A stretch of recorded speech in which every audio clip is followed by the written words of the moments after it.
Because it means once you start holding Bible studies, prayer meetings, once you start evangelizing, doing the things that churches used to do, say 100 years ago or so, once you start doing things like that, wow, it suddenly becomes very serious, doesn't it? When you start going through a book of the Bible, verse by verse, how challenging is that?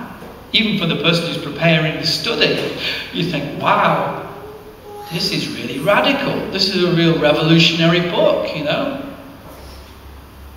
And so that's what they're against. That's what the marketers are against. That's what the church growth experts are against. They know they can't do anything with this book. They can't sell it because it's not a saleable commodity. It's a life-changing truth.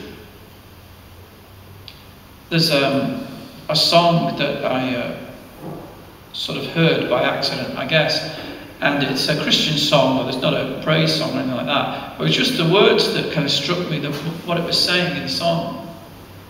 And it says something like, what happened to that preacher who used to preach so strong? What happened to that church that used to be on fire?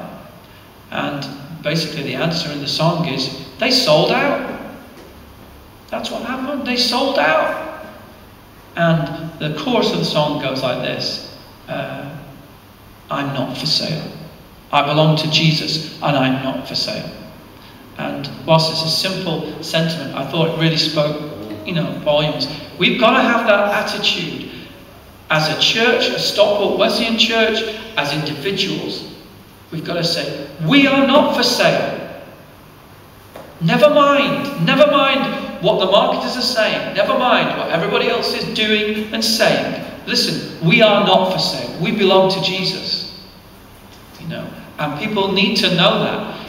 And people will respect that. If they're looking for truth, they're looking for Jesus Christ, and they see you're not for sale, then they'll come and talk to you. It might take some time. It might take faith. We walk by faith, not by sight.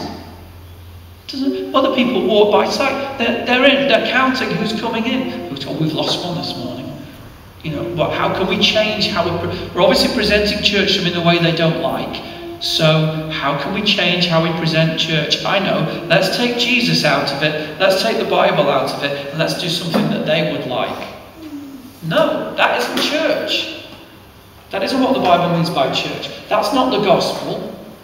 John the Baptist didn't say, well, what do people not like about me? Or I get myself some nice clothes and, eating all that honey and locusts, my breath smells a bit better.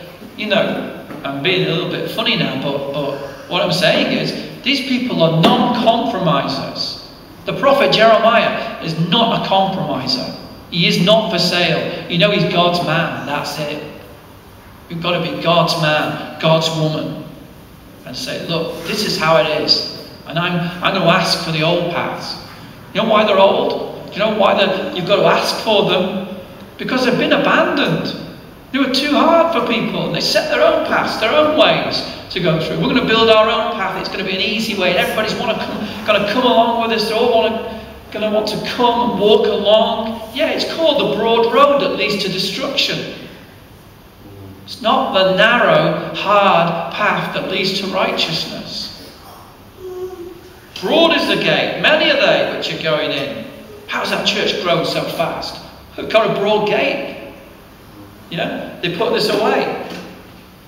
That's how they grow. We don't want to grow like that. We want to grow, but it cannot be. It cannot be at the expense of the truth of the gospel, and it cannot be at the expense of Jesus Christ. We are not for sale. End of, as they say. That's it. We are not for sale. We belong to Jesus.